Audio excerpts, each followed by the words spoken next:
Hi, I'm Scott Willison, owner of the Confluence Fly Shop in Bellingham, Washington. And today we're going to tie a great little attractor nymph pattern that works equally well as a part of a Euro nymph rig, usually as an anchor fly, but can also be fished under an indicator or tied maybe a little smaller, a little lighter, works well as a dropper nymph in a dry dropper rig.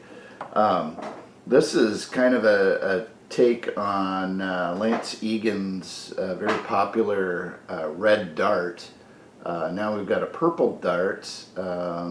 This one's actually going to be a yellow dart. It's a fly I found works particularly well during the summer when you've got a lot of yellow Sally stoneflies about. It's kind of what gave me the idea to play around with this color scheme. And then we're going to change a couple other things from the original, but yeah, this is essentially a yellow dart. So in my vise I have a size 12 Hanak 400 BL, and then I've got a 3.5 millimeter gold slotted bead on there. I'm going to also add some 0.15 lead wire as a underbody here. I'm going to make this thing pretty heavy. I like having this one on the anchor in a Euro nymph setup. This is kind of what's responsible for getting everything down near the bottom. So we'll really pack it in there. I think I've got about 10 turns of lead wire on that one, and then we're going to go ahead and start some 70 Denier red ultra thread. And I like to pull that tag end over a couple of times and wrap that in, really get that nice and secure.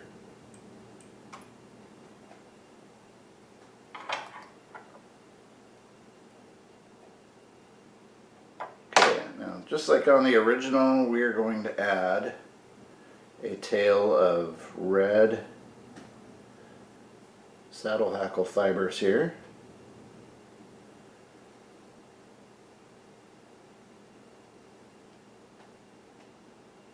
This kind of gets the fish's attention. In a lot of ways, this thing also reminds me of kind of an old classic dry fly, the grizzly hackle yellow, which certainly worked well back in the day, and I imagine would still catch fish today. Alright, so we've got our tail tied in. I'm actually going to shorten that tail up just a hair.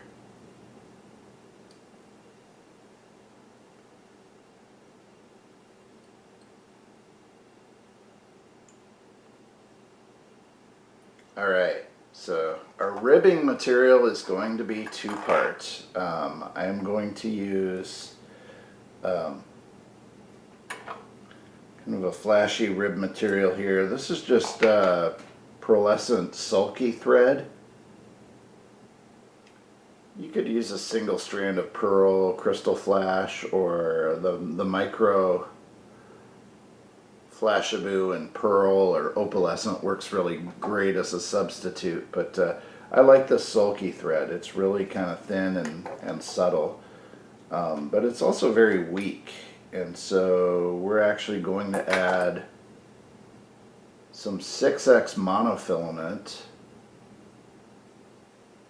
your brand of choice. This is really just to reinforce that that rib, so the first fish or two you catch on it doesn't chew right through it. And then we'll go ahead and get our body material out. We're going to use a hot yellow ice dub for the body. I'll just kind of twist that on.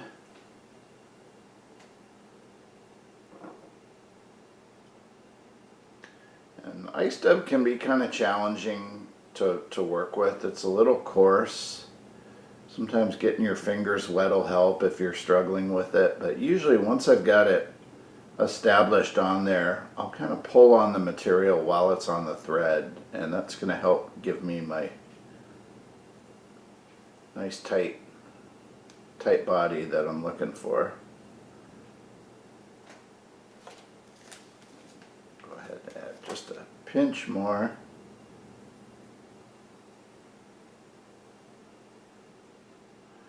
This is kind of a meteor nymph that seems to get the fish's attention.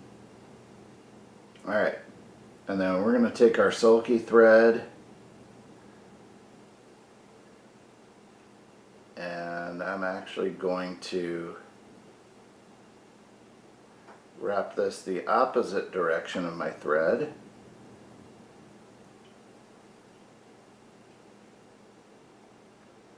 And let's get some rotary involved here.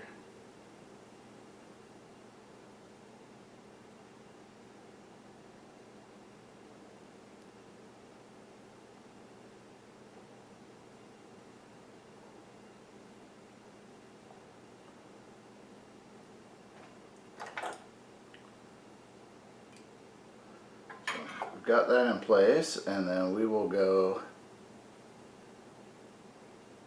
same direction as our thread, so the opposite direction that we wound the sulky thread, and just kind of cross over that to reinforce it.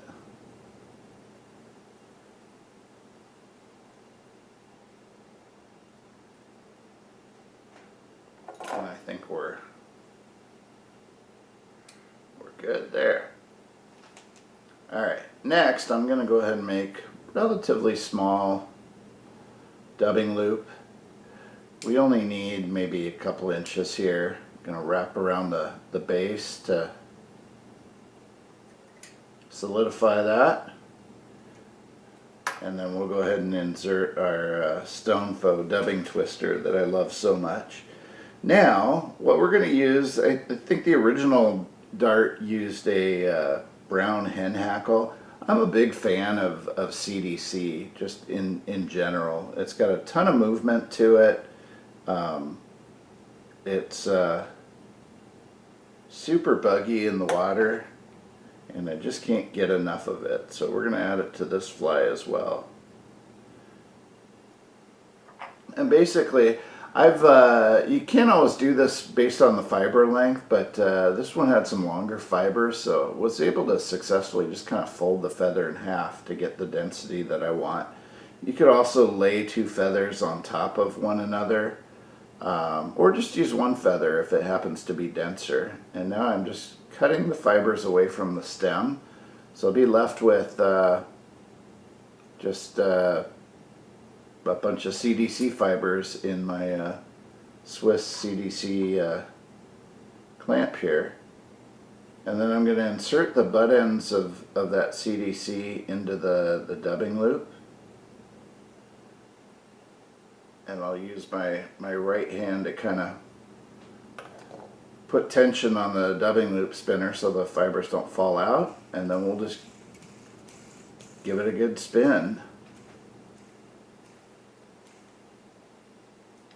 And if need be, if you have any kind of trapped or matted fibers, you can kind of brush them out. But usually things twist up pretty nicely with this technique. And then we're just going to essentially wrap that like a hackle. Now if you wanted to, you could also tie in the CDC feather and just wind it on like you would a hackle, but I prefer to do it this way. I think it just makes for a much cleaner fly and builds up a lot less bulk. And then we'll wrap over that, and we can go ahead and trim our loop.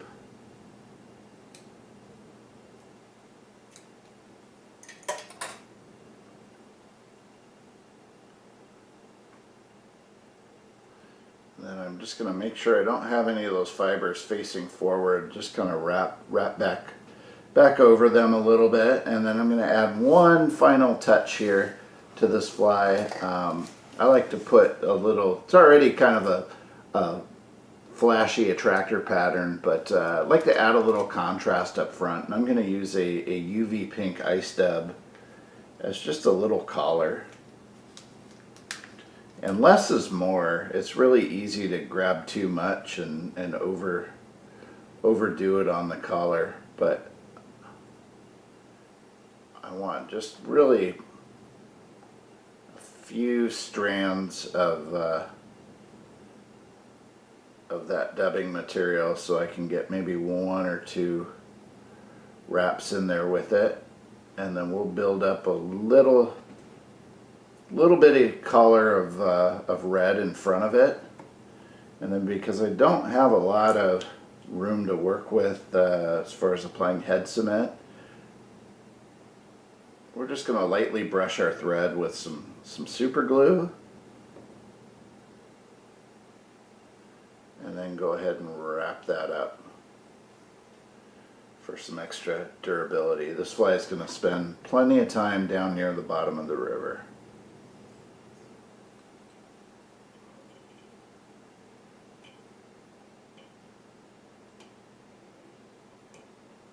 Just do a quick whip finish.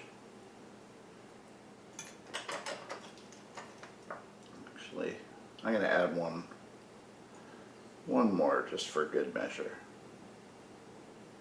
Give us a little bit more red up front as well.